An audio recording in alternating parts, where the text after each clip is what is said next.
Welcome to Cartoonist Kayfabe. My name is Jim Rugg. I'm Ed Piscor.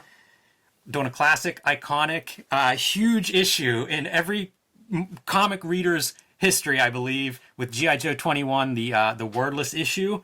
But before we do, Ed, what's new? Patreon.com/Ed Piscor is where I'm serializing the Red Room comic strip at this very moment.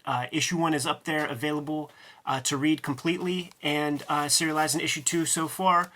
$3 will get you the complete archive. I put new strips up there every Tuesday. But once again, it's for the early adopter who wants to support the project and read it ahead of everybody else because it'll come out in print in 2021. I also want to promote the Ed Piscor Studio Edition because the Kayfabe channel did its job, sold out of all the X-Men Grand Design omnibuses. You might find some on Amazon here or there, a couple stores, but they can't reorder till after the holidays. So I figure, why not try to sell these out before the holidays too?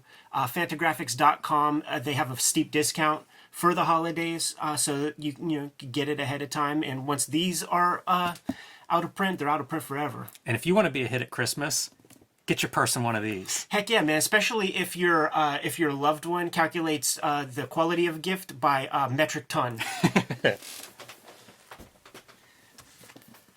I am mentioning Street Angel, Deadliest Girl Alive, and The Plain Janes. These are my last two big books to come out. Came out right before everything kind of shut down with COVID and no convention, so I wasn't able to promote these all year. Street Angel is the Image collection of all the Image comics that I did in full color, as well as a few books that weren't printed or collected anywhere. So 240 pages for $20. The Homeless Ninja on a Skateboard, perfect for any reader. And The Plain Janes is my suburban tale of high school outcasts who start making art around their town to basically liven up their lives. And of course, this creates all kinds of problems with everybody from their classmates to the local police. So Plain Janes and Street Angels in stores wherever you buy books and comics. But here is the reason for the video, Ed.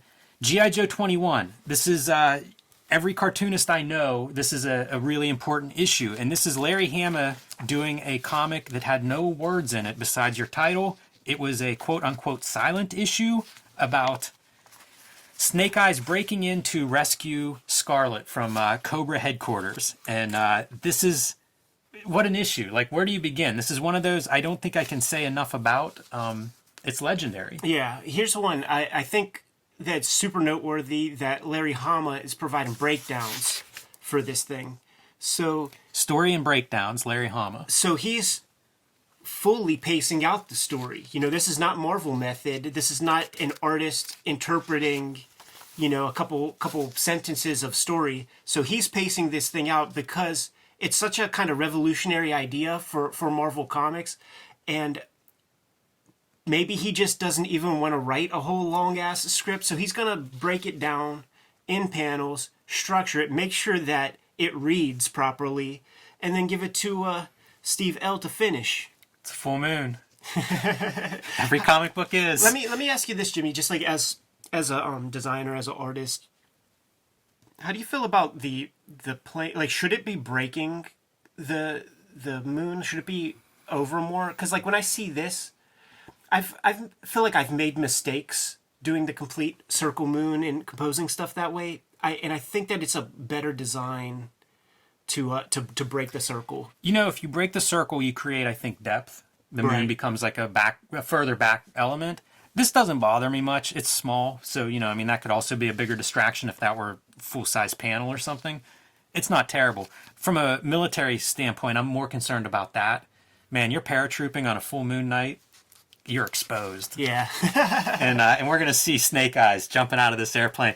I love this, man. What a page with the purple backgrounds and that magenta interior and him jumping out. He looks like an action figure falling. Love the gravity of the gun, falling behind him slightly. Really great. Getting closer to the camera in the second to last panel, but then bypassing the camera as it descends. Yeah, you see the top of him, like you're underneath him, he's coming at you, and now he's past the camera and the camera's following him into the Cobra headquarters. Using old color technology, I'm impressed with the kind of propeller color with that blue. I think it's a very smart choice. Yeah, it's good. It's good. I'm gonna look up the colorist here while we're here, and it's George Russos, who you've talked about. Classic. He colored a lot of the Silver Age stuff. One other noteworthy thing. When I was last in New York Comic Con, sat with Janice Chang, visited me, the famed letterer. and she said, she did the title lettering, got paid for the whole issue. Nice. That's awesome. She owed Larry for that one. That's good stuff. She said, she's like, man, Larry's my brother. So this is Scarlet, the prisoner that Snake Eyes is coming to free in Storm Shadow, and Scarlet's sort of running from the opposite direction. How does she get free? It's a very resourceful character on that front. So we're going to have two storylines going on kind of simultaneously through this. And Despero watching, some intruder is coming in, but the probability is very low. I like that he's like Dark Helmet from Spaceballs too, and has like little chess pieces with all the guys. Like these are singular, unique things, man. Like those must be cost a fortune. Could probably buy a lot of bullets with that, man. I think that's kind of frivolous. That's probably like their downfall, their frivolity. So you see Snake Eyes landing on the previous page. Now you see Scarlet picking her way out of these locks.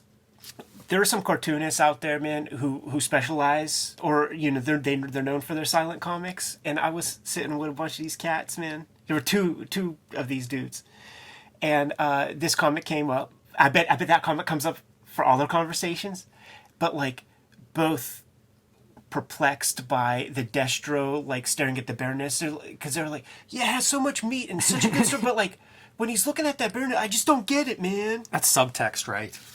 Yeah, that's his love, man. Here's the question, though. Who's what? Right. All those gimmick chess sets, like when I was a kid, it'd be like Civil War chess set and stuff, but they're impossible. Like, those are not for a purist chess player to use. Yeah, not at all. Also, at this time, there were, if you remember, like, you get the action figure, there's a little booklet.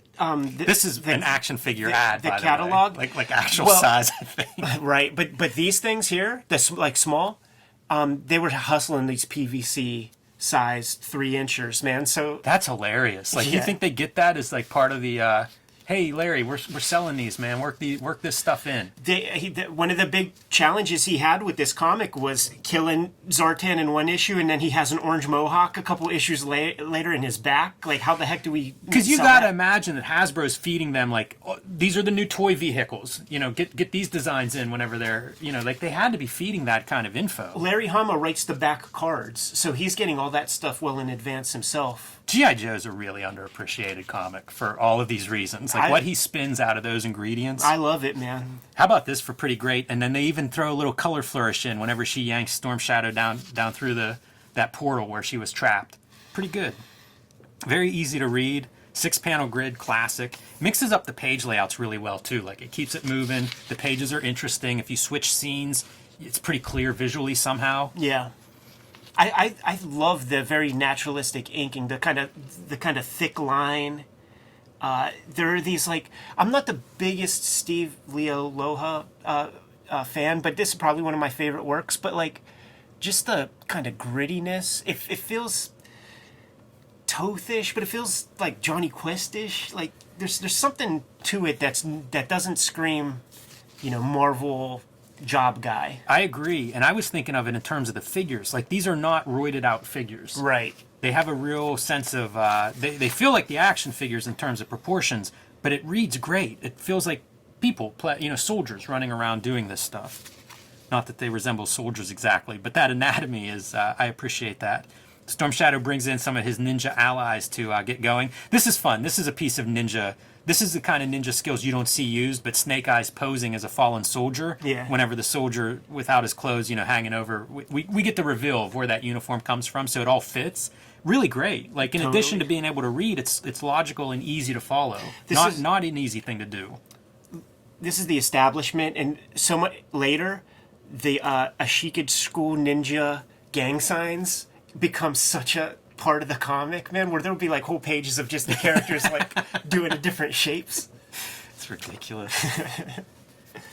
So as Snake Eyes is breaking in, Scarlet's making her way out, finding this jetpack.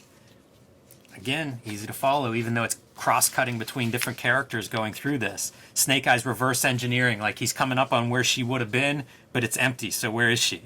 And then get some ninja fights going on. Ninja Descent. Larry Hama is also a guy who's credited by all those dudes for hipping like everybody to Lone Wolf and Cub comics. Like, he went to the kind of like local book off type bookstores that were there that specialized in Japanese books in New York, brought a bunch of those early Lone Wolf and Cubs back to Continuity Studios and said that like those comics disappeared. The first time Frank Miller came through. Exactly.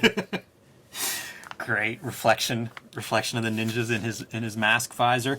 How This about- is a really good ninja comic. It is, You know, yeah. like this is the height of like ninjas coming to American pop culture. I have Ninja Comics, Ninja Elite, Ninja Funnies. You know, like it's so big in comics, and this is as good as any of them. Yeah, and it's the time period as well, like that mid '80s when that stuff starts coming to our shores and starts playing Grindhouse. Like, couldn't escape that shit. American Ninja. Great head stomp. I think that's a wrestling move. And then, whoa, Scarlet's made her way out. Snake Eyes has made his way out. Here we go. Is this gonna work? Big dramatic showdown. Is Storm Shadow gonna let his prey escape? And perfect team up. Snake Eyes clapping his hands around and catching that sword inches from her face. The Storm Shadow character, it was probably my generation's introduction to the gray area character. There were good guys, there were bad guys, but Storm Shadow on any given day, depending on where the wind is blowing, could be a good guy or a bad guy. This is such a great sequence. As a comics reader, I was really into this. And, you know, we talk about the no words and it's very readable, but you see the setup, the aftermath. It's perfect. You know, Yes. there's no question at all, and it looks good. But Marvel, it was like, I had artists that told me, you need to be able to read the story without words. Sure. So this was like, everybody that knew that and was trying to make comics, this had to be your Bible, where it was like, wow, he did it. He did the story with no words. Can you just go back real quick one time? The like this sequence here too, that's Kurtzman, like, you know, I still think of this as, you know, a war book or whatever, and to me that's like Kurtzman storytelling. You could find that same syncopation in any of his frontline combats or two-fisted tales. Yeah, and a great spin on it. You know, you start the story out with Snake Eyes going in to rescue Scarlet, and in the end, Scarlet saves Snake Eyes. Right.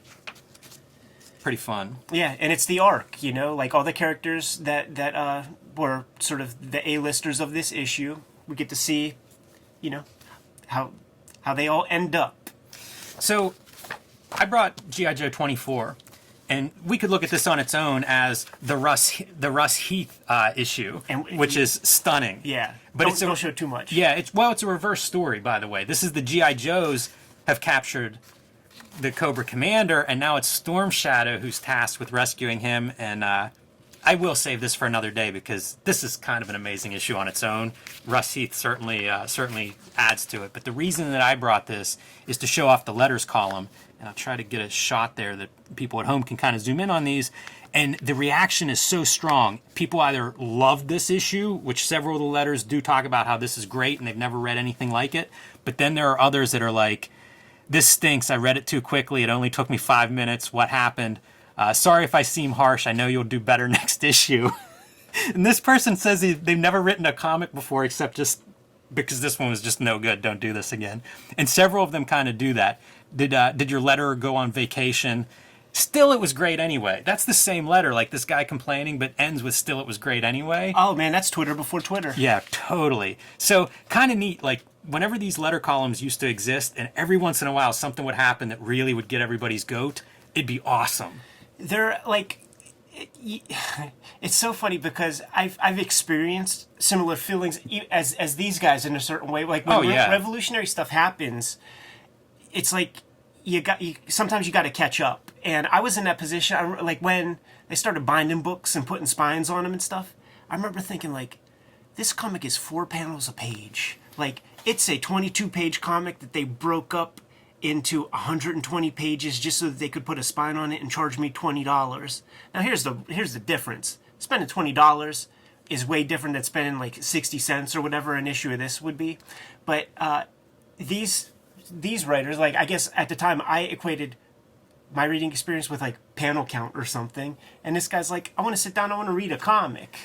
Yeah, I don't disagree with anybody's reasonings for any of this stuff, but man, it's fun to read this stuff. You know, other big ones, of course, is the Mike Mignola X-Force fill-in that got some letters. Yes. And then also later in that X-Force, when Mike Allred and Peter Milligan take over and change everything about that book, Wow, those letter columns never stop complaining like through the rest of that series run. I would be curious about the letters column for 3 issues after the Walt Simonson splash page, Thor, and like I don't have that comic. I'd be curious to know what the readers thought about that one. Yeah, worth looking up. So the other piece in this video is G.I. Joe Yearbook number 3, and the reason is it's a direct sequel to this story. And you see the same players on the cover. This time, Ron Wagner is tasked as penciler, so I don't know whether Larry Hama did layouts and gave to him or not. I don't know what his process was exactly, but we'll kind of go through this and see what you think. First thing is Cobra has this like pyramid in the middle of New York City. I'm a fan of Wagner's work on G.I. Joe. They would get these very kind of baseline kind of artists. So it would be like him, M.D. Bright, Rod Wiggum. I liked all of their works, man. Yeah, and Snake Eyes here, you see him being brought in, captured. And the G.I. Joes get a picture of this. And off they go. They're surveillance jets. I love that it's like, by the way, you can buy this toy at home. Oh, dude, like on that previous issue, like with the jetpack, it's like that they innovated the $5 vehicle. You know what I mean? So you could get like the $20 one, you could get a $50 thing, but here's like a little $5 vehicle that you could get. All right, so Scarlet goes out and visits. Who does she visit? Who is this unmasked man that she's showing pictures of Snake Eyes to? And then cut to the Cobra center, and Mindbender has, this is perfect. The character's Dr. Mindbender has Snake Eyes hooked up to some kind of probing device, and we're seeing, I guess they cheat with a couple of words there, but we're seeing inside of his brain. Yeah, and that device is T. That's from Dr. Venom's technology, man, from those first dozen issues, and they put Snake Eyes in that before. A subway piece of this character getting on the subway. Great New York. I love this kind of stuff. Like an 80s New York subway scene, looking pretty grimy and stuff. I am convinced that Todd McFarlane's hand is on this page. This character's face, hair, expression, all of it is just 100% Todd McFarlane-esque. So I don't know if he was pitching in maybe with some inking. I think Kim DeMalder is your primary inker here. Max Schill on the coloring. Another colorist that we've pointed out a lot in these 80s Marvel comics. Christy Schill. But this is McFarlane to me through and through, and I don't know what he's doing, if he's doing a little penciling to help out or what. But am I right? Like, I think so. And he, he did 2 issues. Like there was one printed issue of G.I. Joe, and this is the yearbook, so it's going to talk about the issues that were out. And he's kicking at that around. time. This is like 87 or so, so like he's got a couple years in comics. I'm saying if this was printed around issue 60 time, then there's probably no question, man. Because the more you say it, I even see it, and it just really feels like a lot of McFarlane on this page. And Kim DeMulder inked some McFarlane Hulks too, so they were a tandem of sorts. So the guy who got on the subway, he looks kind of familiar. When he emerges and jumps off, He masks up on the subway. Storm Shadow. He cuts off. These guys like halfway harass him, although he hits him with his cane on his way in. So he's starting this little fracas. But then he cuts off their mohawk and afro and ponytail. I don't think this artwork is exactly Ron Wagner either, by the way, man.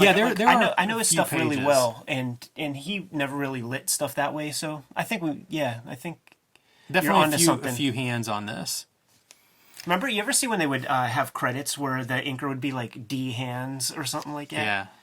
All right. Also, working at the same time, we have Storm Shadow invading from kind of the sewer or from underneath, and then we have another character working her way through the lobby of the Cobra headquarters.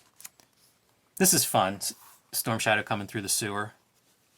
There are dead people in G.I. Joe, by the way. This kid's comic. Oh yeah, these characters die. Dr. Mindbender will die in a couple of issues. The Dr. Mindbender, this face looks like it's inked by somebody else or penciled or something by somebody else. It looks different than a lot of the other art in this comic. Yeah.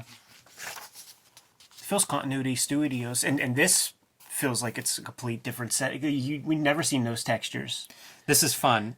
Baroness uncovers this what appears to be just a custodian, but turns out to be Scarlet in disguise because she has guns and stuff underneath. But she also has, I guess, Storm Shadow's wolf. Yeah, man, Timber. Hidden in her cleaning canister there. I love this page. This is really a fun. This is, you know what, this is reminding me that those dudes, like DeMulder and Wagner, I'm pretty sure, like DeMulder definitely was a Kubert school student, and I'm pretty sure Wagner was. And these organic lines feel like post-QB. And the way this stuff would work is guys had studios that they shared with other people. So if you did get in a pinch, maybe your buddy pitches in and inks a little bit, inks a background here or there. It's not uncommon for that kind of thing to happen. Very New York-centric business. The McFarlane thing is the weird thing, because like it's like you got to FedEx this to maybe Calgary. Or he's in town for a convention or pitching to Marvel or DC for more work, new books, something like that. Right. So it's conceivable he's in town and crashing on somebody's couch also. Yeah. Storm Shadow fighting his way through what were the ninjas' allies in G.I.Joe 21. The thing, burning them alive. Then is that what we're seeing here? You could tell that this is like after the Frank Miller Daredevils are out with the kind of pacing on that page. This is fun. So he cuts like this fuel line, and then he throws a star onto the ground to spark it. Yeah. And look, man, little iconographic asterisk sparks. Good stuff there. Still not getting what he's looking for out of Snake Eyes' mind. This not Snake Eyes' first time through this kind of thing. Probably. That's it, man. Blows up his system somehow. Like that's like feedback. That's like our dad's fear of ever touching the computer. Like I think that'll happen. I think you're right. So Snake Eyes is getting the shit stomped out of him here, man. He's taking headshots and stuff. He's down, and guys are just putting the boots to him. And that's whenever Storm Shadow comes through. And what's Storm Shadow's move? Throw that sword over. Snake Eyes catches it. It's a whole different fight. Cool design stuff here with this kind of thing. Yeah, the headquarters is good. This is almost Star Wars, fighting on that narrow bridge over some kind of lava pit or something. Ninjas on both sides. Snake Eyes and Storm Shadow back to back. This is 9-year-old's wet dream right here. It's perfect, man. You could play this out with your action figures. I had a subscription to this when I was a kid, man, for years and years. Probably 4 years, 5 years. And they're fighting their way through this building, trying to ultimately get everybody out. And whenever they get near the exit, they come face to face with all of the Cobra troops are waiting for them, guns drawn, ready to go. Baroness comes in from behind, guns to the head, and walks them out these doors, which I think are front doors. So it's kind of peculiar that it's like, yeah, I'm going to take them this way. I'm going to take them to the streets. But it kind of works. And we see that this is actually Scarlet in disguise. We never saw the results of that fight when Baroness got the drop on her, but apparently that dog helped out quite a bit. Tilted the scale in her favor, and off they go. And you get a little seedy shot there of Baroness naked. In her undies. It does feel like exploitative, like paperback cover, and the bondage stuff that was done in the 50s. Yeah, Eric Stanton pitching in for a panel. Yeah. And that's it. All the rest of this is your yearbook stuff. Some of it's fun, promoting the cartoon, of course. A lot of pinups, cover recaps. Yeah, I'm trying to see, because this would be like the more late. So how badass is that for a cover, man? Flat yellow with Snake Eyes, Mike blue Zeck, and blacks. man. This is the Mike Zeck era, and he was a fucking badass on the shit. These John Byrne covers ain't nothing to slouch at neither, man. But like these Mike Zeck covers, I was living for them shits. And then this is pretty neat for a yearbook. This is your recap of what has happened in that last year. Exactly. Pretty awesome. And by the way, it's all before the McFarlane. Oh yeah, dude, when Sergeant Slaughter shows up in 1986. Huge. That shit was huge for me, man. I was freaking in kindergarten, dude. Yeah, it's great stuff. Dreadnoughts. It's pretty cool. Like the way these characters would be introduced is amazing for like G.I. Joe history. One of these letter columns, we're excited to see Duke making his debut coming up. Yeah, that happens real early, and then like in this stuff, like that one with Flint on the cover, that's his first appearance. This is like 3 years later, I should say too, from this. So a lot of time has passed there, but pretty remarkable. What Hama accomplishes, again, building a universe. I think it's comparable to something like Claremont on X-Men, because it's 10 years of this. Yeah. It's a huge cast that he's weaving in and out. And then this is a Mike Zeck art on this little backup story, which I'm not gonna lie, disappoints me compared to the covers, because his cover work is extremely strong this time. All these characters, though, this is the kind of stuff I'd be copying as a little kid. For sure, man. Like, and that's a good Zeck piece. Yeah. Right there, man. I'm a huge fan of this comic. Like, once again, I have every issue except the last one. So, Kayfabers, if you have like a reader copy, if you have 2 copies, P.O. Box 3071, Munhall, PA 15120, be happy to take that off your hands. What do you say, Jimmy? Bounce? Yeah, that's all I have, but pretty classic stuff here, and I feel like this one's a little unknown. So if you love G.I. Joe 21, track down Yearbook 3. It deserves its own vid on Cartoonist Kayfabe. That's for freaking sure, man. Let's bounce, dude. Kayfabers, like, follow, subscribe to the YouTube channel. Hit the bell. We'll notify you when the next vids are available. Street Angel Image Collection is in stores now. Plain Jane's is in stores. Octobriana in stores. Patreon.com/EdPiscor. $3 for the Red Room Archive and new strips every Tuesday. X-Men Grand Design Omnibus sold out, but in stores while supplies last. The Ed Piscor Studio Edition. Fantagraphics.com for steep discounts on the remaining copies of that one. You can subscribe to the Cartoonist Kayfabe e-newsletter at the links below this video. I encourage you to subscribe to keep up with everything we do. It's hard to catch it all on the social media feed, so give a subscription to that newsletter. You can find Cartoonist Kayfabe merchandise and t-shirts also at the links below this video. Read more G.I. Joe comics.